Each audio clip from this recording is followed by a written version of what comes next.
Ya pueden ver por ahí.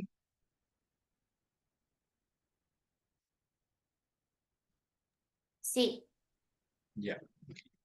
Entonces les decía ya finalizando de que en ese paciente vamos a, después que le administramos, que el paciente ya sea en la casa o sea vista por nosotros, le administramos destroza al 5 al 10 o se comieron el dulce o se comieron lo que tenían previsto, repetimos la glicemia a los 15 minutos para evaluar cómo está.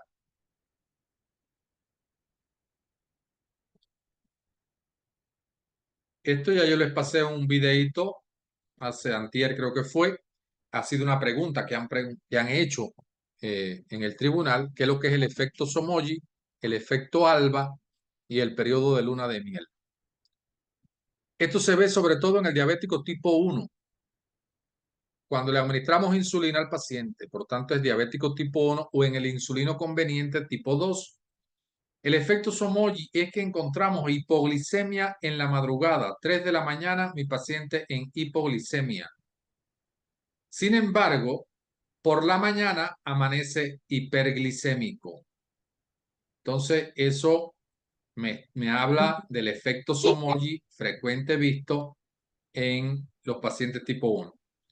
A diferencia del efecto ALBA, que a pesar de que me amanecen por la mañana en hiperglicemia, no me hacen la hipoglicemia de por la noche, de las 3 de la mañana. Entonces, esa es la diferencia con el efecto Somogy.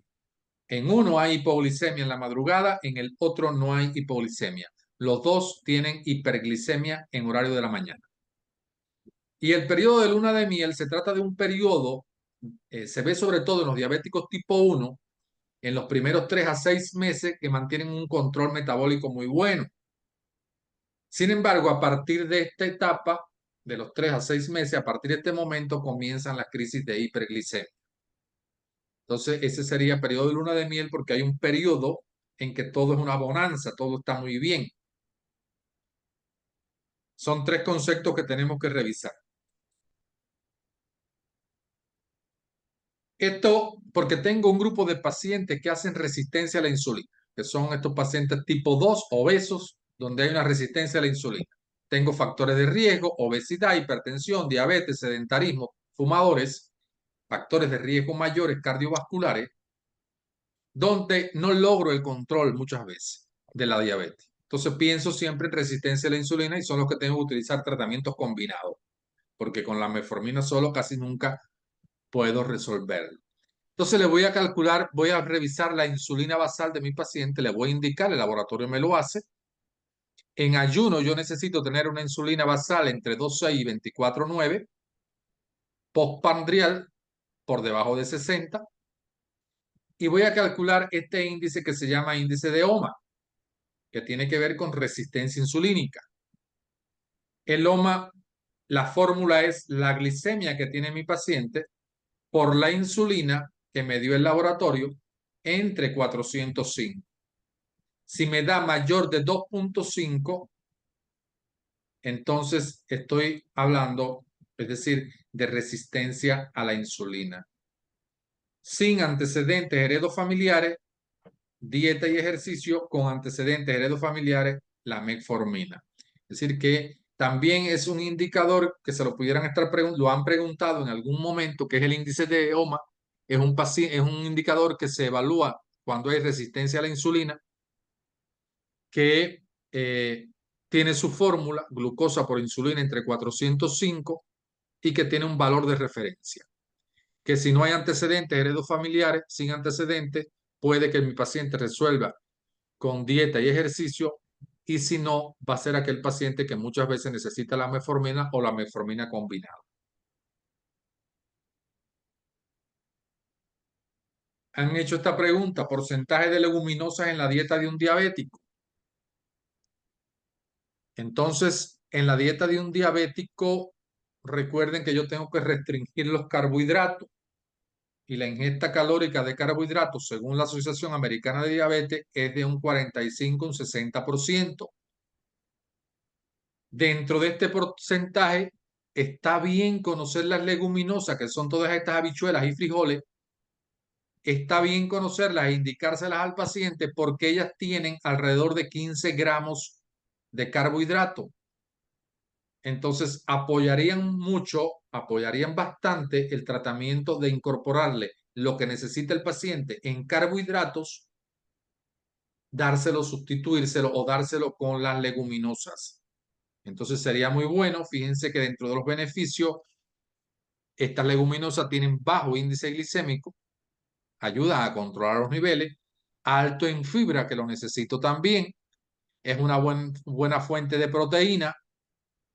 Recuerden que en el paciente diabético, cuando no logra control, que la glicemia, que el azúcar no entra al músculo, empieza a utilizar reservas del músculo. Por tanto, esta vendría bien porque ayuda a mantener masa muscular y energía. Nutrientes importantes, ricas en vitaminas y minerales como el hierro, magnesio y folato. Entonces, por ahí más o menos la respuesta que podríamos estarles dando de si es importante o no dar leguminosas a un paciente diabético.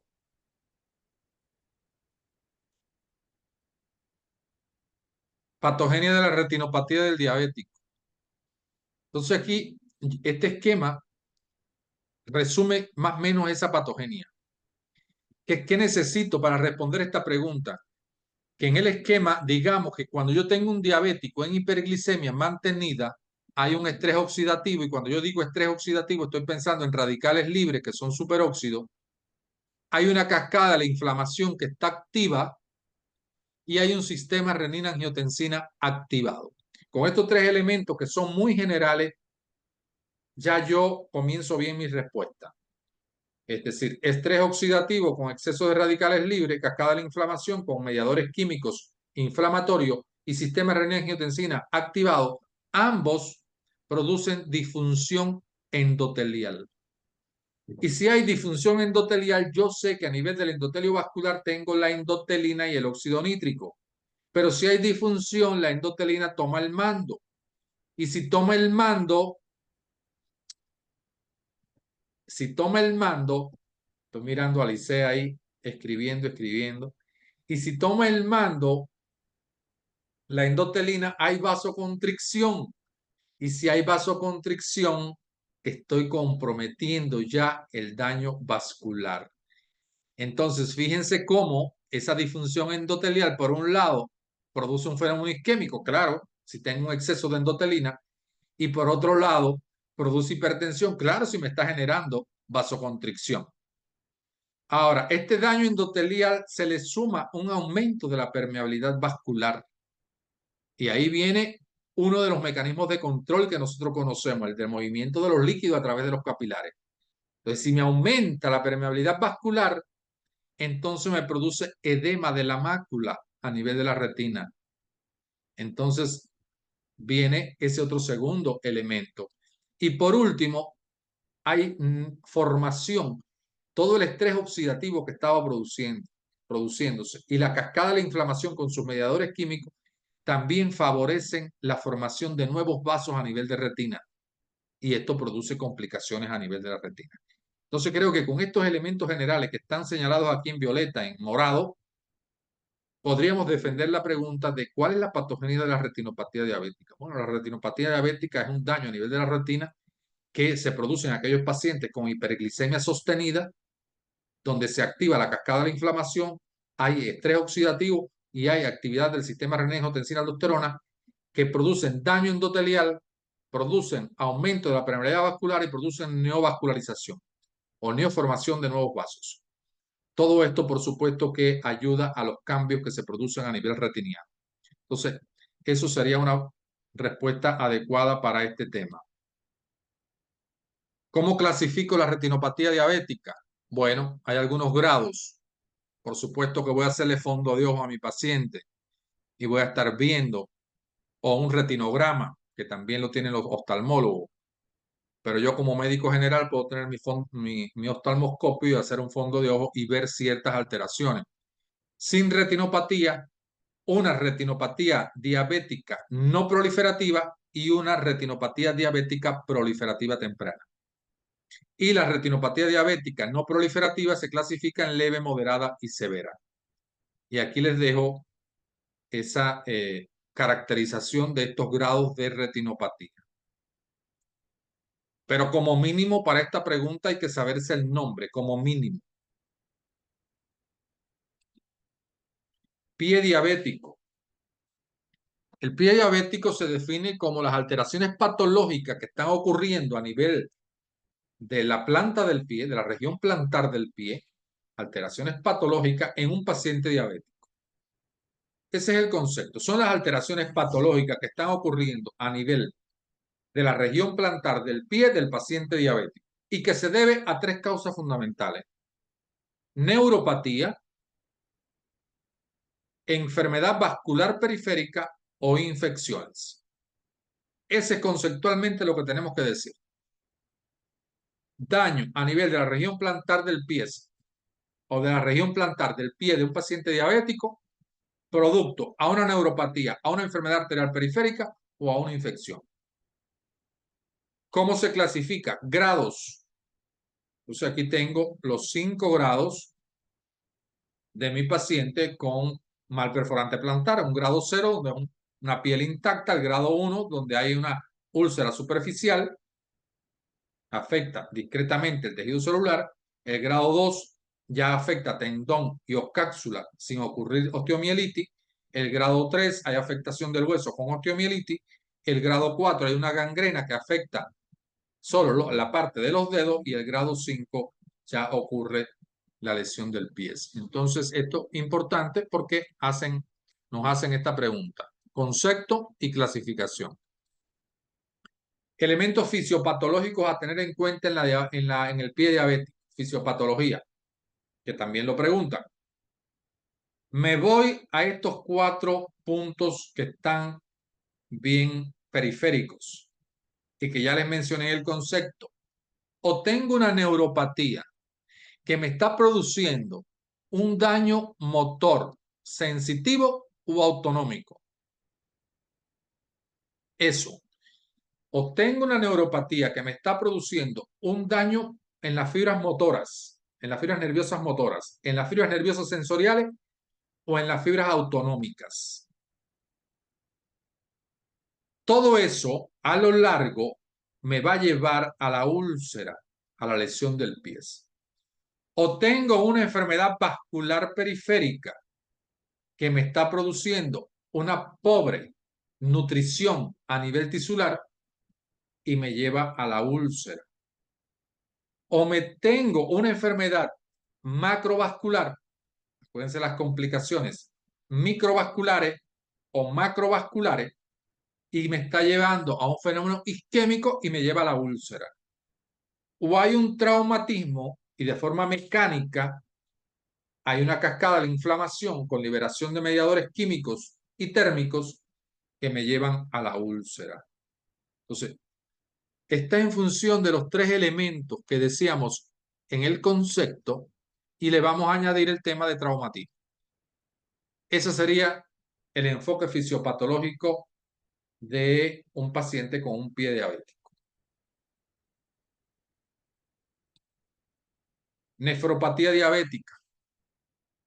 Este ya es en el curso de la complicación renal.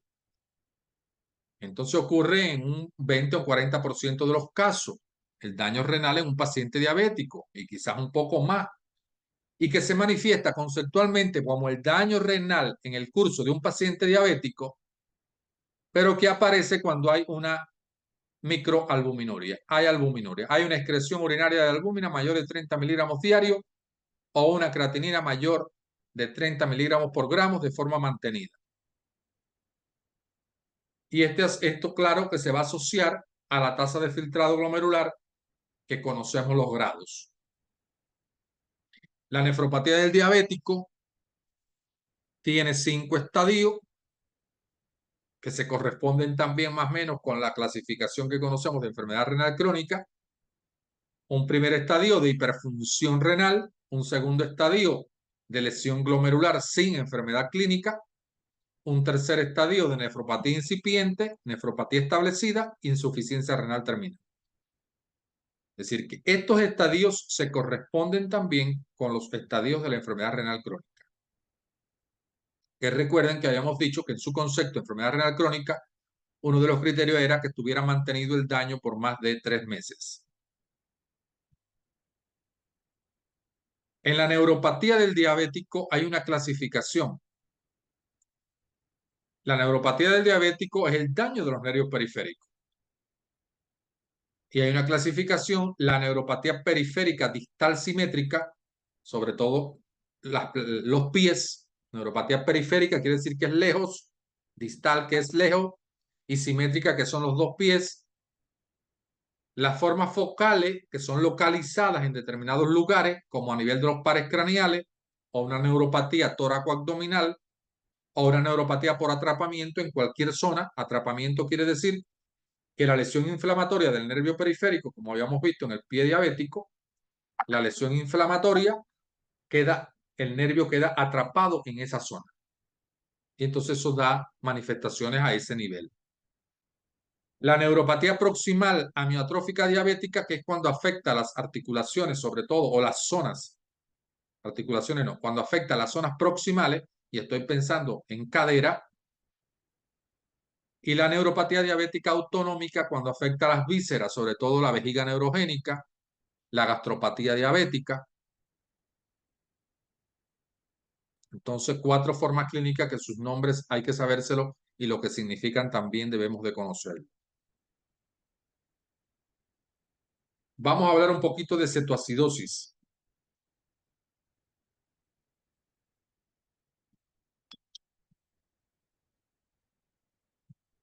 Entonces, la cetoacidosis ya sabemos que es una complicación de la diabetes mellitus, que sobre todo es la diabetes mellitus tipo 1, porque es la forma de complicación o de debut de un paciente tipo 1, aunque se va a presentar también con menor frecuencia en el tipo 2. Dice aquí que puede ser la primera manifestación de la diabetes tipo 1 y raras veces del tipo 2. En la cetoacidosis yo tengo un déficit absoluto de insulina, no tengo insulina. Por supuesto que voy a estar en hiperglicemia. Recuerden que en este paciente, como no tengo un metabolismo que está comprometido porque la glicemia no puede entrar dentro de las células, las 3 células que más se nos comprometen son hígado, músculo y adipocito. En este caso, en los adipocitos, los triglicéridos que debían desdoblarse en diglicérido, monoglicérido, en ácidos grasos más simples para ser absorbidos, esto no está ocurriendo. Y entonces los ácidos grasos están libres circulantes y pasan por el hígado. Y al pasar por el hígado hay un proceso de cetogénesis. Hay formación de cuerpos cetónicos. Y estos llevan a la acidosis.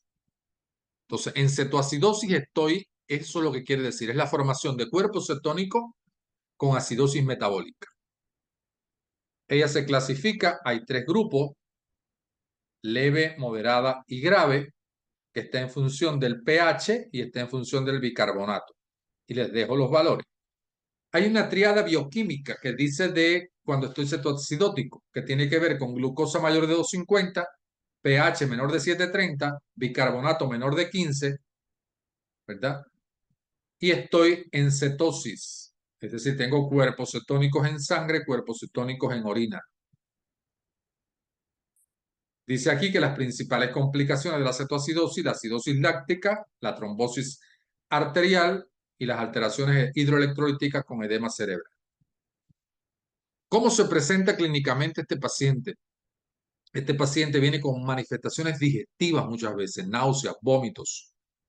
Vómitos que son tan importantes que llevan a la deshidratación al paciente. Hay dolor abdominal tipo cólico.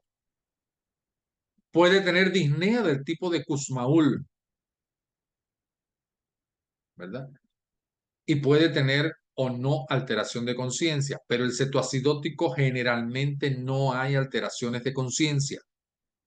Quien tiene alteración de conciencia es el coma hiperosmolar, que no tiene cetosis, ni cetonemia, ni cetonuria.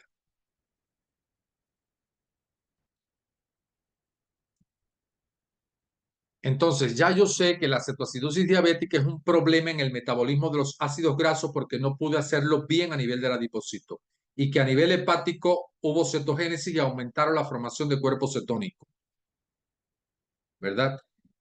Ahora hay criterios diagnósticos. Yo les dije de una triada bioquímica, pero aquí tienen los criterios diagnósticos de cetoacidosis. Glucosa mayor de 250, un pH por debajo de 730, un bicarbonato por debajo de 18, un anión GAP, que lo vamos a ver ahorita, mayor de 12, y vamos a ver la cetosis que habíamos comentado, tanto en sangre como en orina, cuerpo cetónico. Si les preguntara cuáles son las causas más frecuentes de cetoacidosis en un paciente diabético, nos aprendemos la regla de las 6I. Infección, inflamación a nivel del páncreas, pancreatitis, isquemia pensando en insuficiencia cardíaca y mesentérica, infarto cardíaco y cerebral, intoxicación alcohólica y el mal control metabólico inducido por el paciente. Entonces, recurso mnemotécnico que no se nos puede olvidar. Aquí están las diferencias entre un paciente cetoacidótico y un paciente en coma hiperosmolar o enfermedad hiperglicémica hiperosmolar. La cetoacidosis es frecuente en el tipo 1. La otra es frecuente en el tipo 2. El paciente cetoacidótico es joven, el otro generalmente un adulto. La conciencia puede haber una alteración leve, en el otro es severa. Existen factores desencadenantes en la cetoacidosis, las infecciones. Acá el mal apego al tratamiento. La cetoacidosis simula un abdomen agudo porque es que viene con dolor abdominal, náuseas y vómitos. Entonces, cuidado, no los confunda, pero ocurre en un diabético. En el otro caso, nos simula un paciente contraído, deshidratado. La cetoacidosis cursa con acidosis metabólica y respiración de Kussmaul. El estado hiperosmolar cursa con alteración del estado mental. La cetoacidosis hay hiperglicemia que llegan hasta 500, 500 y tanto, pero el estado hiperosmolar es cuando es por encima de 600. El bicarbonato por debajo de 18 en la cetoacidosis, por encima de 18 en el estado hiperosmolar. La osmolaridad menos de 320 en la cetoacidosis, más de 320 en la otra. Los cuerpos cetónicos positivos en una, negativo en otro. Y el tratamiento inicial en la cetoacidosis, a pesar de que este esquema dice insulina, es porque es más rápido el uso de la insulina que en el estado hiperosmolar. Pero yo sé que en la cetoacidosis también comienzo con hidratación inicialmente. Entonces aquí tengo varios elementos, varios ítems que me permiten hacer el diagnóstico diferencial entre una y otra.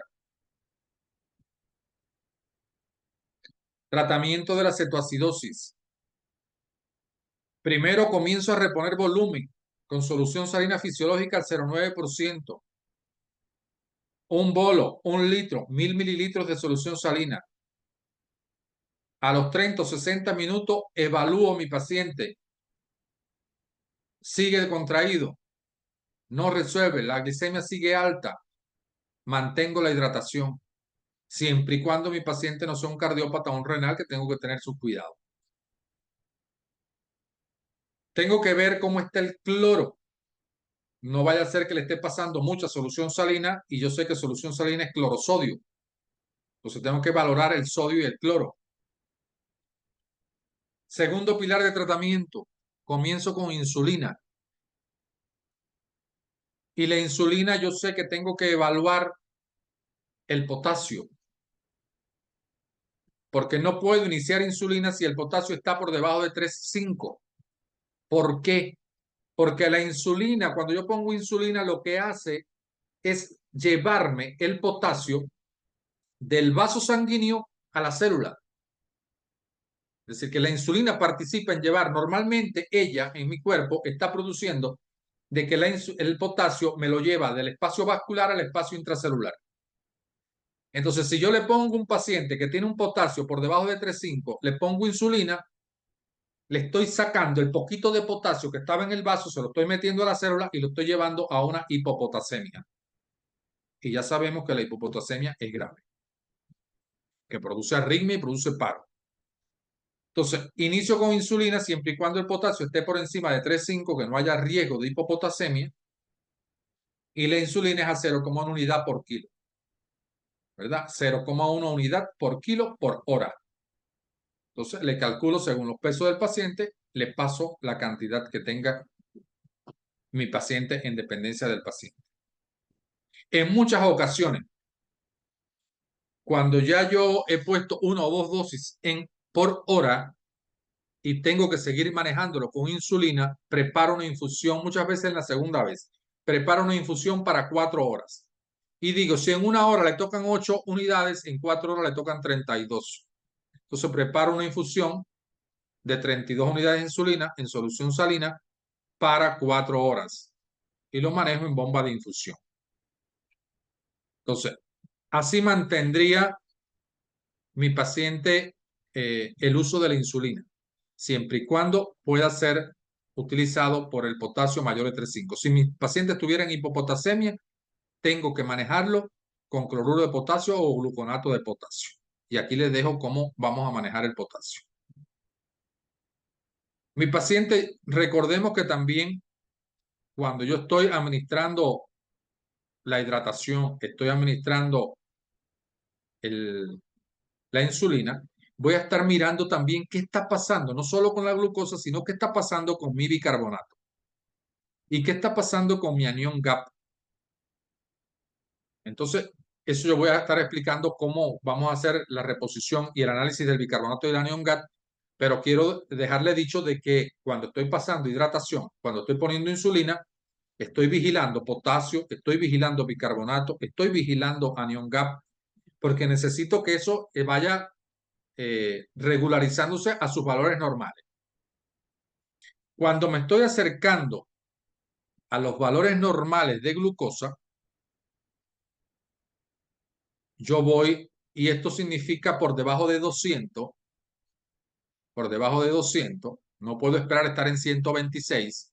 Cuando estoy ya cerca de 200, voy a utilizar glucosa, porque yo sé, o destroza, porque yo sé que la carga de insulina que le he puesto y como estoy corrigiendo la causa, me puede llevar a mi paciente a una hipoglicemia.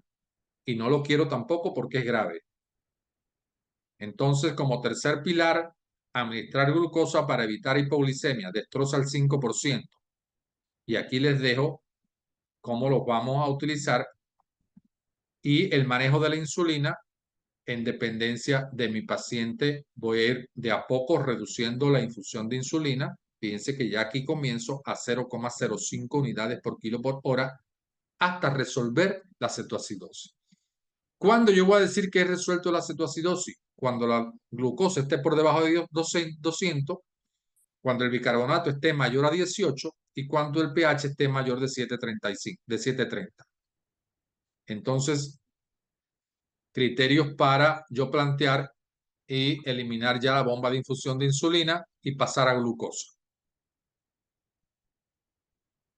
Pregunta que han hecho. Criterios de reposición de bicarbonato. En aquel paciente, ¿cuándo yo voy a administrar bicarbonato? Porque hasta ahora no lo habíamos utilizado porque estábamos resolviendo con la hidratación y con la insulina. Ahora voy a reponer bicarbonato siempre y cuando el pH esté por debajo de 7 o el bicarbonato esté por debajo de 5. Cuando el potasio esté mayor de 6,5. Cuando tenga una hipotensión severa. Cuando haya falla ventricular izquierda, depresión respiratoria o acidosis hipercalórica.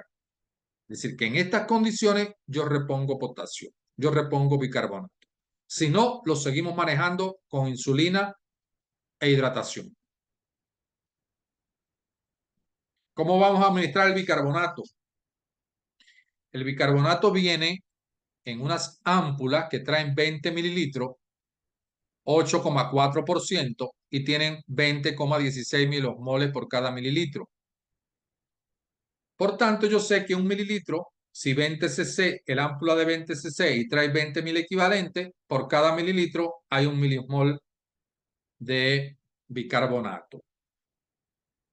Hay una fórmula que dice que le voy a administrar el déficit de bicarbonato, lo que voy a corregir es el exceso de base por 0,3 por kilo. Entonces, exceso de base, imaginemos que en este paciente estaba en 15 por 0,3 por 50, todo eso me da 250 mililitros. Es decir, yo tengo que reponerle a mi paciente 250 ml de bicarbonato. ¿Cómo lo vamos a hacer? Vamos a dividir esos 250 ml entre 3, ¿Qué quiere decir entre 3 y por qué 3? Porque lo voy a fraccionar, le voy a dar bicarbonato en 3 momentos. En un primer momento, 250 entre 3 da 83,3. Le voy a pasar un bolo de 83 mililitros de bicarbonato.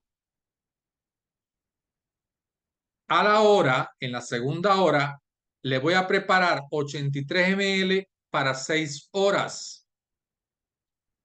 Y cuando pasen estas 6 horas, evalúo con gasometría. Y en dependencia de cómo esté, vuelvo a hacer el cálculo para las próximas 12 horas. Hay otro esquema. En vez de dividir entre 3, divido entre 2. 250 entre 2. Y veo la cantidad que me da. Eso debe ser alrededor de 130. Pasaría un bolo de 130 mililitros. Yo sé que cada ámpula tiene 20 mililitros. 130 entre 20. ¿Cuántas ámpulas serán? 6 ámpulas. Un ejemplo. 6 ámpulas de bicarbonato completo con 250 de destroza o de solución salina en dependencia del momento donde yo lo vaya a corregir, y se lo paso al paciente en bolo, directo en vena.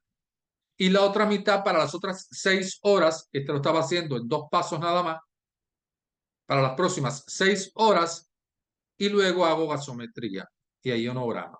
Entonces, de esa manera administro el bicarbonato a mi paciente. El anión GAP, que tiene que ver con estos electrolitos, es un laboratorio, se lo pedimos al técnico y él nos hace el cálculo del anión GAT. Y si tenemos ionograma y gasometría, lo podemos hacer a través de esta fórmula. Debe de estar entre 8 y 12. ¿Qué importancia tiene el anión GAT? Que nos sugiere la causa de la cetoacidosis. Para eso es que hacemos anión GAT, para que nos sugiera la causa de la cetoacidosis y como criterio diagnóstico, porque siempre que esté mayor de 12 es un criterio diagnóstico de cetoacidosis. Entonces, si tengo un anión GAT elevado, tengo un recurso aquí.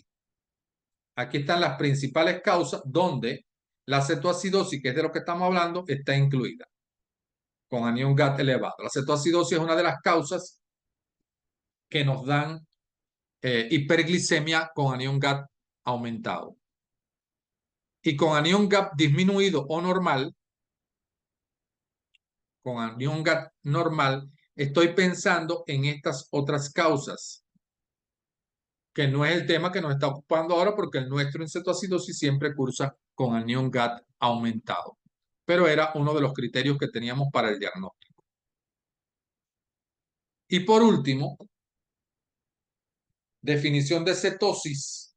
La cetosis es un estado metabólico en el que el cuerpo utiliza la cetona producida por la descomposición de los ácidos grasos que hemos dicho como fuente de energía alternativa cuando los niveles de glucosa son insuficientes. Entonces no es lo mismo hablar de cetosis que hablar de cetonemia o cetonuria. Porque en cetosis muchas veces tiene que ver, por ejemplo, con el ayuno intermitente. Entonces yo utilizo los ácidos grasos que tengo de reserva como una fuente alternativa para mantener los niveles de glucosa, cuando estos me están cayendo en hipoglicemia. En el paciente que está, en el individuo que está jugando un partido de fútbol y el partido de fútbol se extiende. No han tomado nada, solo agua. Entonces no comienzan a sentir. El organismo fisiológicamente entra en cetosis. Comienza a utilizar los ácidos grasos como fuente de energía para obtener glucosa, porque yo sé que en gluconeogénesis hepática significa la formación de glucógeno, de glucosa, a partir de los ácidos grasos o de las proteínas. Entonces, este era un tema que quería verlo así de esta manera porque es un tema demasiado largo, muchas preguntas y ahora dudas que